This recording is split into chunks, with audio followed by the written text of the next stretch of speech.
Hey everybody, it's Laurie Bloomer here, October 29th, 2023, and I sound like I'm kind of laughing. It's because I am. It's because this is like my 6th attempt to try and start a video without falling over my words.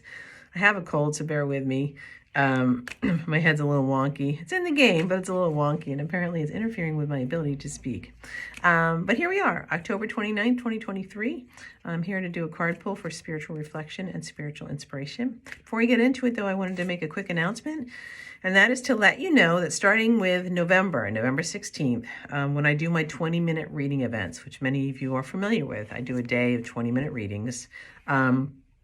People get to grab their time slot. They're all on Zoom. They pay the $65 fee.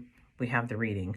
Well, I decided going forward, starting with November 16th event, that I wanted to do these 20-minute readings for causes, for nonprofits that matter to people. So the theme for November was to do something for animals. So I asked people to pick an animal rescue or an animal shelter that they feel strongly about. Make the $65 payment to them.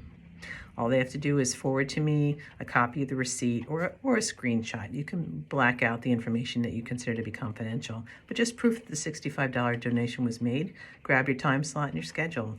So 100% of the proceeds are going to animal rescues and animal shelters for the November event. And I decided I'm going to do this ongoing. Each month for my 20-minute reading events, the money is going to go to nonprofits. I'll probably pick a different theme each month and ask people to kind of spread the joy around. So we'll see how it goes. I'm really excited about it. To me, it's a really feel-good thing to do something for others, and hopefully it's a good thing for you as well. You're contributing to a cause that matters to you, and you're also getting a reading with me, lucky you. So anyway, please stay tuned for those announcements to go out for my regular mailing list. I announce all my events through my regular mailing list. If you want to get on it, shoot me an email, lauriebloomerpsychic@gmail.com, or go onto my website and you'll see the link as well. Anyway, I'm excited about that, and I'm learning about all kinds of new animal shelters, which is really, really cool. All right, so as I said, our card, no, I didn't think I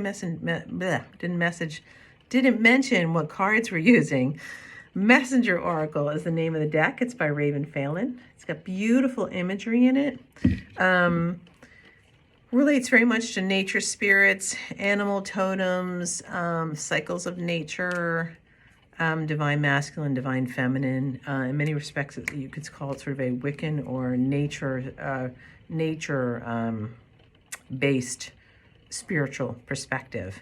But again, they have beautiful images. You can tell by the image here. Raven herself actually did the illustrations as well as designing the cards. So I'm going to draw from this one. As I've been talking, I've been shuffling. Getting into my zone here to pick a card. It's going to be for spiritual reflection and inspiration for myself and for anyone else who watches the video. So I think I'm ready. I always pull a couple out of the center. Somehow that just puts a capstone on the shuffling process for me. And I'm going to pull the card that my thumb lands on, and it is this one. And the card is Be Patient. I like this image. First of all, it's a dragon. Dragons, well, who doesn't like dragons, right? But one of the things that makes me smile about a dragon is that we don't typically look at them as creatures that are just kind of patient and just sort of sit around and wait. That's not really a dragon kind of thing to do. And yet this one is. And you know what else this card reminds me of? This is just a visual trick of the eye for me.